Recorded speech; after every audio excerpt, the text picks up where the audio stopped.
है खनिज के बारे में। खनिज होता क्या है?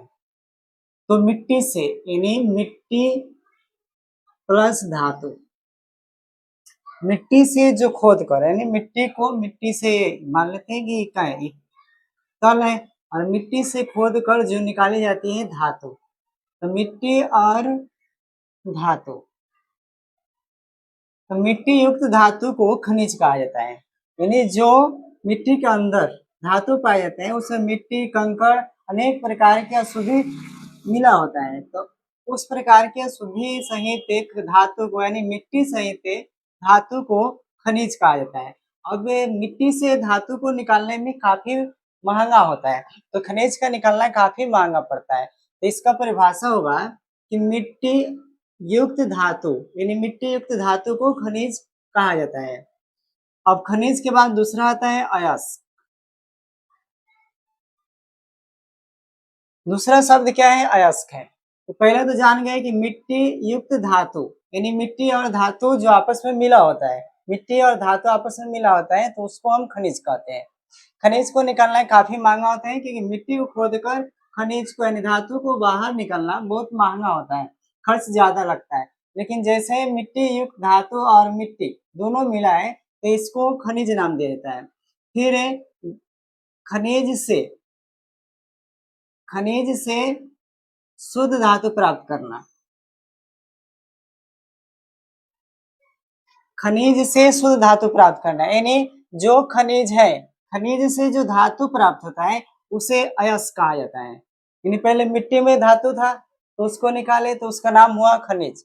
फिर खनिज से जो धातु प्राप्त हुआ, खनिज से जो धातु प्राप्त हुआ उसे कहा गया अयस्क। तो दोनों बात समझ में आई है कि जो धातु मिट्टी में है यानी मिट्टी के अंदर उसे खनिज कहा जाता है, और फिर मिट्टी से बाहर निकला उसे मिट्टी साफ करके यानी खनिज से जो धातु प्राप्त होता है उसे अयस्क कहा जाता है। अयस्क के बाद समझना जरूरी है कि अयस्क के बाद गैंग क्या होता है। गैंग क्या होता है कि जो अयस्क होता है, अयस्क में अशुद्धि होती है, अशुद्धि यानी जो खनिज होता है, खनिज से क्या प्राप्त होता है? धातु, और उस धातु को अयस्क कहा जाता है। फिर अयस्क में क्या होता है कि कंकड़, बालू, मिट्टी लगा रहता है यानी अशुद्धि उसमें रहती है। तो अयस्क में पाए जाने वाली अशुद्धि को यानी अयस्क में जो अशुद्धि पाई जाती है, अयस्क में जो अशुद्धि पाई जाती है उसे कहा जाता है गैंग। गैंग को आधात्री, गैंग को आधात्री या मैट्रिक्स भी कहा जाता है, मैट्रिक्स। तो गैंग जो होता है वो क्या होता है? अशुद्धि होता है यानी धातु में पाए जाने वाले या अयस्क में पाए जाने वाले अशुद्धि को गैंग कहा जाता है। गैंग का दूसरा नाम क्या है? आधात्री, और इसका एक और नाम होता है मैट्रिक्स। तो जो बोर्ड एग्जाम होता है उसमें ये बहुत इंपॉर्टेंट होता है कि आधात्री क्या है या मैट्रिक्स क्या है। तो अयस्क में पाए जाने वाले अशुद्धि को, अयस्क में पाए जाने वाले अशुद्धि को मैट्रिक्स, गैंग या आधात्री के नाम से जाना जाता है। उसके बाद गैंग के बाद जानना होता है फ्लक्स क्या है।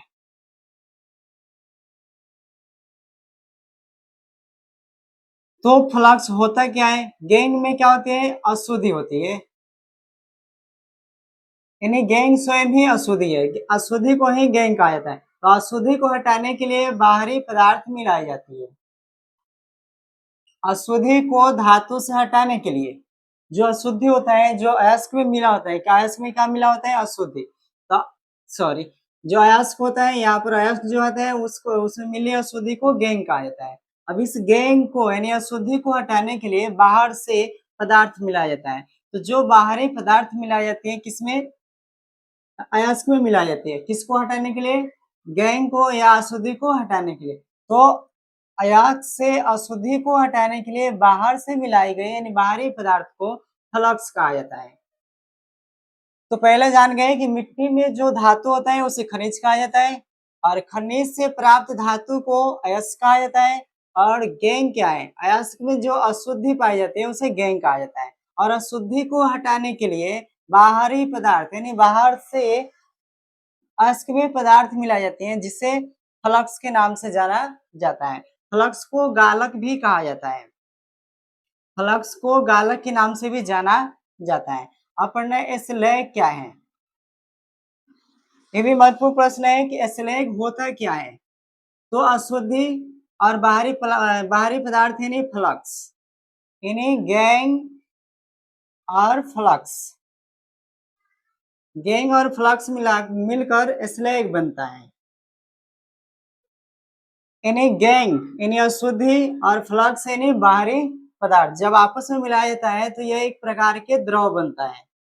तो जो बना यानी गैंग और फ्लक्स के मिलने से जो द्रव बना, जो पानी जैसा पदार्थ यानी द्रव जैसा पदार्थ बनता है उसे स्लैग कहा जाता है। स्लैग को धातु मल भी कहा जाता है, धातु मल। तो गैंग और फ्लक्स के मिलने से जो द्रव बनता है, द्रव यानी जो बहने वाला तरल पदार्थ बनता है, द्रव बनता है, उसे स्लैग के नाम से जाना जाता है। स्लैग का दूसरा नाम क्या होता है? धातु मल होता है। अब पढ़ना है धातु कर्म क्या होती है। धातु कर्म, तो धातु कर्म कहा किसे जाता है? तो पहले तो खनिज, खनिज से जो धातु प्राप्त होती है उसको अयस्क कहा गया। और अयस्क यानी अयस्क से शुद्ध धातु, अयस्क से शुद्ध धातु प्राप्त करने की क्रिया, अयस्क से शुद्ध धातु जो अयस्क होता है में उसमें अशुद्धि होती है, जिस अशुद्धि को गैंग कहा जाता है। तो अयस्क से अशुद्धि को हटा देने की क्रिया जब हटा दी जाती है तो शुद्ध धातु प्राप्त होता है, जिस क्रिया को धातु कर्म कहा जाता है, यानी मेटालर्जी। धातु कर्म क्या होते हैं? अयस्क से शुद्ध धातु प्राप्त करने की क्रिया क्या कहलाती है? धातु कर्म कहलाती है। धातु कर्म के बाद हमें जानना है स्मेल्टिंग क्या होता है। स्मेल्टिंग, स्मेल्टिंग किसे कहते हैं? तो स्मेल्टिंग क्या हो गया कि अयस्क को, अयस्क जो अयस्क होता है उसे काफी ताप पर गर्म किया जाता है। अयस्क को काफी ताप पर जब गर्म किया जाता है तो गर्म करने से द्रव धातु प्राप्त होता है।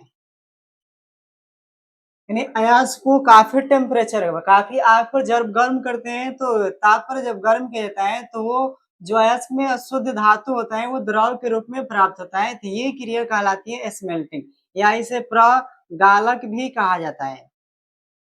तो प्रगालक क्या है? अयस्क को गर्म करेंगे, गर्म करेंगे तो वो द्रव के रूप में धातु, जो धातु होता है वो द्रव के रूप में प्राप्त होता है, जिसे स्मेल्टिंग के नाम से जाना जाता है।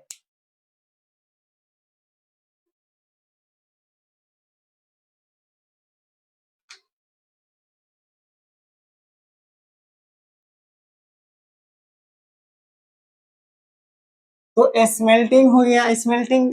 उसके बाद पढ़ना है भर्जन। ये भर्जन होता क्या है? तो भर्जन क्या है कि सल्फाइड अयस्क को, जो सल्फाइड अयस्क होता है उसे ऑक्साइड में बदला जाता है। इन्हीं सल्फाइड अयस्क को ऑक्साइड में बदलना, ऑक्साइड सल्फाइड अयस्क को किसमें बदला जाता है? ऑक्साइड में जाता है। ये वायु की उपस्थिति में गर्म की जाती है, वायु की उपस्थिति में। तो जब वायु की उपस्थिति में सल्फाइड अयस्क को ऑक्साइड में बदला जाता है तो उस क्रिया को भर्जन के नाम से जाना जाता है। और एग्जाम में बार बार आता है कि भर्जन में किस अयस्क को ऑक्साइड में बदला जाता है। तो वो कौन सा अयस्क होता है? सल्फाइड अयस्क होता है। और बदला किस में जाता है? ऑक्साइड में बदला जाता है। उसके बाद आता है भर्जन के बाद निस्तापन। ये निस्तापन क्या होती है? तो इसमें क्या होता है कि कार्बोनेट अयस्क को, कार्बोनेट अयस्क, तो जब कार्बोनेट अयस्क को ऑक्साइड अयस्क में बदला जाता है तो कार्बोनेट अयस्क को ऑक्साइड में बदलने की क्रिया क्या कहते हैं? निस्तापन। ये हवा के अभाव में गर्म की जाती है, हवा के अभाव या सीमित वायु में, सीमित वायु में। तो जब सीमित वायु में कार्बोनेट अयस्क को गर्म किया जाता है तो क्या होता है? ऑक्साइड में बदल जाता है, और इस क्रिया को निस्तापन के नाम से जाना जाता है। जैसे ZnCO3 को जब गर्म किया जाता है तो ZnO प्लस CO2 बनता है। तो ZnO ये क्या बन गया? Zinc oxide. ये पहले क्या था? जिंक कार्बोनेट, जिंक कार्बोनेट था, और उसको जब गर्म किया गया तो क्या बन गया? ऑक्साइड यानी जिंक ऑक्साइड बन गया। तो कार्बोनेट को ऑक्साइड में बदलने की क्रिया निस्तापन कहलाती है। और भर्जन में क्या होता है, सल्फाइड एस को ऑक्साइड में बदला जाता है, जैसे ZnS प्लस H2O। हवा की उपस्थिति में गर्म करेंगे तो O2, ZnS को O2 के साथ गर्म करेंगे तो बनेगा ZnO प्लस SO2। तो ZnO जिंक ऑक्साइड बन गया, क्या बन गया, ऑक्साइड बन गया। और पहले क्या था, सल्फाइड। तो सल्फाइड को ऑक्साइड में बदलना, यानी सल्फाइड एस को ऑक्साइड में बदलना भर्जन कहलाता है। और उसके बाद से जो निस्तापन होती है वो कार्बोनेट को ऑक्साइड में बदला जाता है।